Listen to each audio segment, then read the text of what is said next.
Boxing Ego here. If you like this video, make sure you hit the like button and also subscribe to the channel and hit the bell icon on the top of your screen to get notified when the latest new content drops. 1.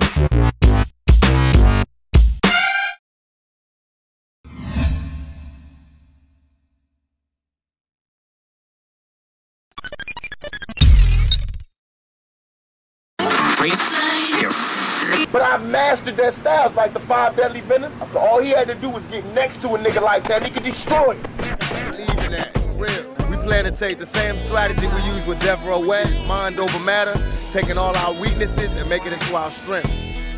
That all these people talk about an East Coast, West Coast war, they like the Judas was to Jesus. They only here to cause confusion. We here to bring money and to bring change. They here to cause confusion. All these weak rappers, Nas, all these suckers, they battling off of East and West like this is a game. This ain't no game. If this was chess, we'd be yelling checkmate 3 years ago, because we've been beat these. It's not a game. They came to fight, and I was in your face. Norris was a fighting machine, winning 291 times and losing only 4 as an amateur. Again, the incredible knockout ratio of Jackson. Whoa! And then right in that, Terry Norris is gone. In that fight, I was like, that's when I started to really feel messed up. He came up and said hello, and I couldn't understand him. It was just totally incomprehensible. That's when Dr. Margaret Goodman, a neurologist and former chief ringside physician for the Nevada Athletics Commission, stepped in. She was part of the panel that denied Norris's request for a license to fight in the state back in 2000. If you look at Terry even now, I mean, he's just an amazing athlete, but sometimes chronic brain injury can take several forms. It may not be somebody losing their reflexes or somebody being slower in the ring. It may be what Terry exhibits as far as the speech deficits. I'm upset because I had nowhere to go. I had nothing else.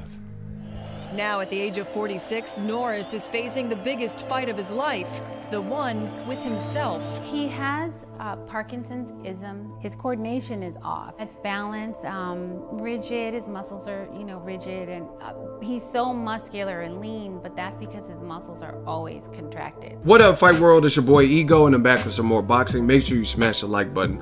Also subscribe to the channel for the latest and greatest in boxing. If you want to become part of the gang, notification gang, please hit the bell icon. Shout out to the Super Chat channel donations, the Venmo donations, and the Patreon family. We working. Oh, you thought we would finish?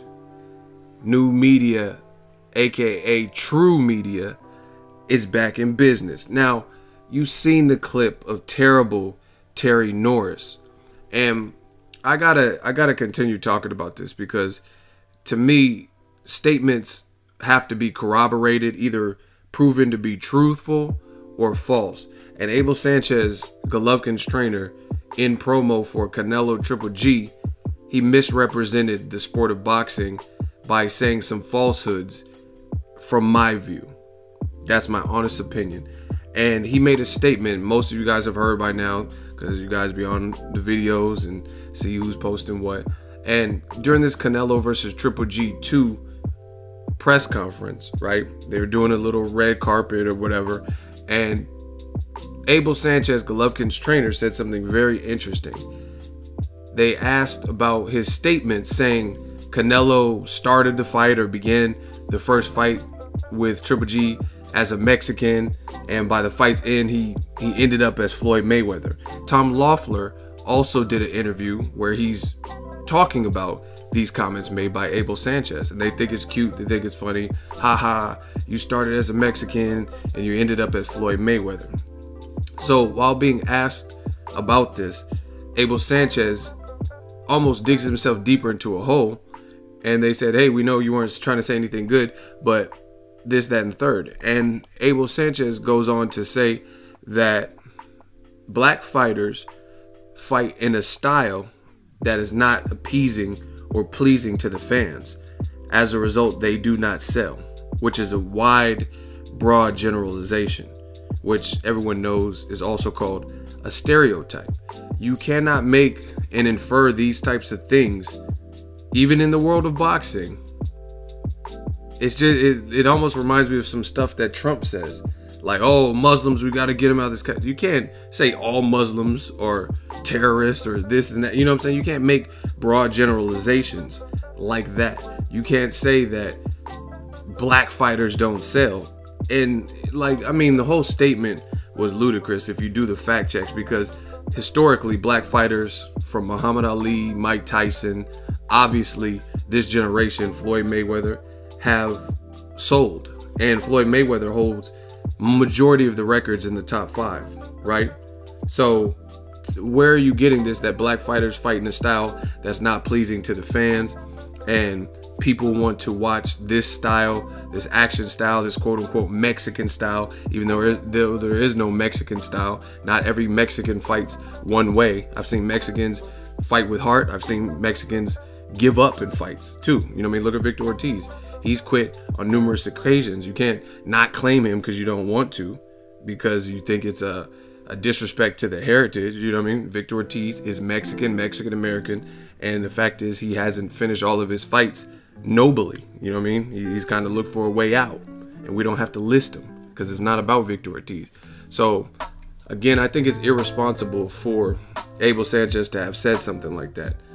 Point blank, period. You can't group all black fighters into one group. Errol Spence, the Charlo twins, that's 2.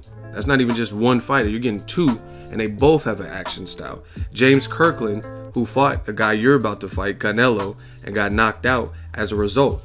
He got knocked out not because he ran or he evaded or he had this slick defense. He got knocked out because he's that type of fighter. They call him the Mandingo Warrior, and he's willing to go out on his shield, as evident in the Canelo fight, which is why he got knocked out. Canelo's the more skillful guy, and Canelo found a way to suppress his attack and then start picking him off. You know what I mean?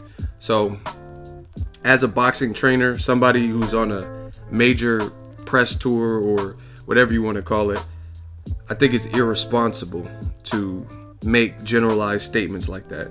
I'm sure he's probably trying to clean it up now, but what he initially said was extremely offensive and vague.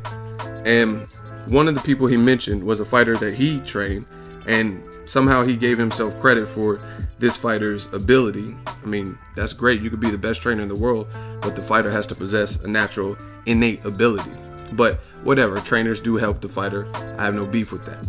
But he alludes to terrible Terry Norris, and he says, I gave him a Mexican style. And that's why basically Terry Norris was I guess the prominent fighter that he was, a legend in the sport. But that clip you've seen at the beginning is terrible Terry Norris now. He suffers from CTE. His speech is definitely slurred. He sounds punchy, aka punch drunk, right? And they didn't allow him to continue fighting because he had suffered so much trauma to the brain, right? And this is who Abel Sanchez is claiming credit for. He's, oh, this is the guy I trained. You know what I mean? The reason, if you do your history on the sport, the reason they reduced the rounds from 15 rounders to 12 rounders now, and the reason that it's so intently looked upon when you have refs sometimes to the point where people are like, oh, that was a premature stoppage. Ward Kovalev too was premature. You know what I mean? People say that because the refs, they kind of know better. There's a fight with Christian Bale's character from the Mark Wahlberg movie, The Fighter, where Mark Wahlberg plays Mickey Ward and he plays Dick Eklund. And there's a real fight with Dick Eklund, right? Brother of Mickey Ward. And the fight went on way too long. Just Google it. I don't even know what you search for because I don't remember his opponent's name. But Dick Eklund must have hit the dude. He was literally standing up, but he was unconscious and he was getting blasted. That is extreme, you know what I'm saying? And that's what fighters used to have to endure sometimes. But now it's a lot stricter. You'll see some fights where I think it was Gervonta Tank Davis versus Jose Pedraza. When that fight happened, Pedraza was losing, and the doctor, I think it was in New York, because New York is very strict.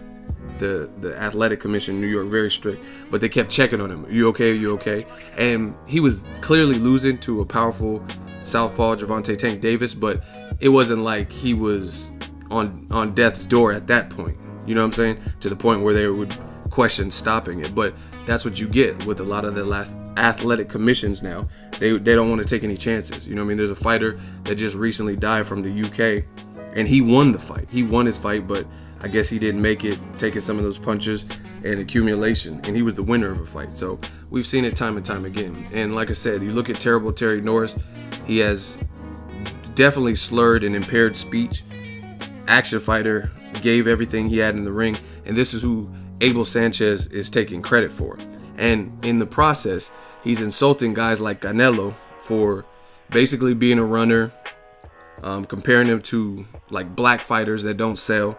And I mean, we just got to get past this. Like, this, to me, this sounds like, especially from a trainer, it sounds pretty irresponsible, because we're not, this is friendly combat, it's a gentleman's sport. Nobody's trying to see these guys mortally wounded. And Canelo is in there with the big puncher and Gennady Golovkin, who's strong, and he signed up for this. So if he naturally gets knocked out, he gets knocked out. But if he has the skill to evade and slip shots, then I would recommend he do that. If he fights like Brandon Rios and it's just like him or me, I'll take 5 punches to get off my 2, then that's what it is too. Styles make fights. But I'm sick of this complaining about, oh, he ran and he should have stood there engaged, he lied to the fans, and fans should protest. No, they shouldn't.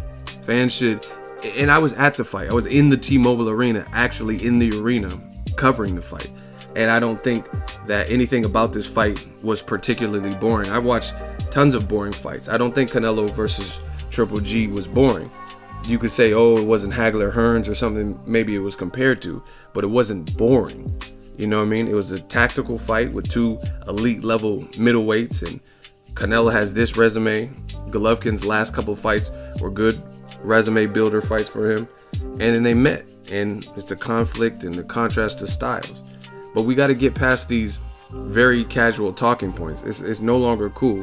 Nobody wants to see these fighters get hurt to the point where they can't compete anymore. Of course, people have their favorites and stuff like that, but it's just what Abel is saying, I just can't agree with. You know what I mean? I gave Terry Norris Mexican style. Did you give him CTE too? Because at the end of the day, you guys seen the clip and you hear how he sounds. And I'm not disrespecting. This is an obvious thing. I mean, they're even talking about it, how his speech is not the same. You know what I mean? They didn't even sanction him to allow him to continue fighting. You know what I mean? And this is what Abel Sanchez is praising, and what he's denouncing is his fellow Mexican compatriot that he doesn't train, Canelo Alvarez, using his God-gifted athletic ability and skill in favor of giving Golovkin more opportunities to hit him. Golovkin's a strong dude. He's a good fighter.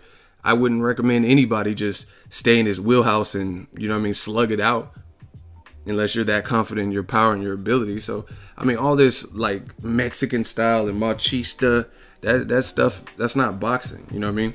And Abel's trying to convince the public that nobody wants to see the sweet science. And just listen to what people say. Even me. If I'm full of shit, then I'm full of shit. But prove me wrong. That's all I'm asking. Because Abel Sanchez is saying nobody wants to see the sweet science, yet somebody who's the master of the sweet science, Floyd Mayweather, has all current and historic records in terms of pay-per-view gross. Name a fight that grossed more money, that did more pay-per-view buys than Floyd Mayweather versus Manny Pacquiao. Floyd Mayweather versus an MMA fighter, Conor McGregor. You know what I mean? Floyd's all over the top 5 all-time fights. Floyd and Oscar De La Hoya, look at what that fight achieved, especially at that time. Look at, like, Floyd is the type that he's setting records only to break his own records. You know what I mean? Oh, the live gate for Floyd versus Canelo, the one, did better than the De La Hoya live gate or whatever. You know what I'm saying? So it's too easy to prove it false. You can't say, oh, black fighters are boring and there's not a market if they don't want to fight, but then Floyd has all the records, right? Canelo historically, factually, has outsold Golovkin. If you look at independent, obviously Canelo has more pay-per-views because Golden Boy and Oscar De La Hoya trusted Canelo's star power a lot longer ago. They built him up on Floyd Mayweather cards, and they knew he was a star and he had a popular fan base, so he got it jumping. But if you look at Canelo's pay-per-views, not including the fight with Golovkin, because that's a mutual one, Canelo has better numbers in every single one of his fights than Golovkin. Golovkin only has 2 pay-per-views outside of Canelo, but do the math. Look at Floyd Mayweather versus Canelo and tell me what the pay-per-view buys were. Something like 2.2 million, 2.3, right? Look at Canelo versus Cotto, almost a million, right? Even fights with Canelo versus Angulo, where they were both coming off a loss. Angulo, I think, was coming off an Erislandy Lara loss. Canelo was coming off the Mayweather loss. That still outsold both of Golovkin's pay-per-views that he had without Canelo. His fight where he was the A side, and that's Golovkin versus Daniel Jacobs and Golovkin versus David Lemieux. It outsold both of those. Plus Canelo versus Liam Smith, Canelo versus Amir Khan, Canelo versus Lara. All those outsold everything Golovkin has done without Canelo's name being attached. So it's looking shaky. You got to do something, baby. What Abel's saying is not making sense. You got to make it make sense. If nobody wants to see the sweet science, right, then why has Canelo, who you called a runner, you know what I mean, Mayweather, who you're comparing Canelo's running to, why have they both outsold Triple G, who he embodies everything you say interests the fans? Why are they not spending their hard-earned red cash for Gennady Golovkin? You know what I mean? This is too easy to disprove when it's claims like this. You're basically saying no one wants to see the sweet science, and you're saying Canelo is using the sweet science and he's a runner and nobody's trying to see that. Then how come Canelo has better pay-per-view sales than Gennady Golovkin? How come Floyd Mayweather has better sales than all of them, right? You could, oh, Floyd, because people want to see him lose, he's a trash talker. Oh, then explain Canelo. He's not really much of a trash talker unless provoked, right? So it's not about just people want to see him lose, right? 2 different ethnicities, one African American, one Mexican, and they both outsold Golovkin in his independent pay-per-view performances. Again, the best Golovkin pay-per-view was when he teamed up and fought against a bankable Canelo Alvarez.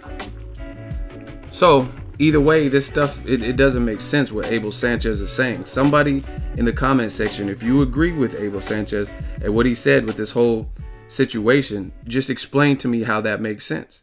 Because to me, it doesn't make sense. You're saying everybody basically loves what Golovkin is doing and nobody's trying to see these other guys, these runners and guys who are boring, and we should protest, but they've outsold you. You know what I'm saying? It doesn't make sense. If it's all about not running, Golovkin, he's not a runner. Nobody's out here calling Golovkin a runner. He's not necessarily fighting off the back foot.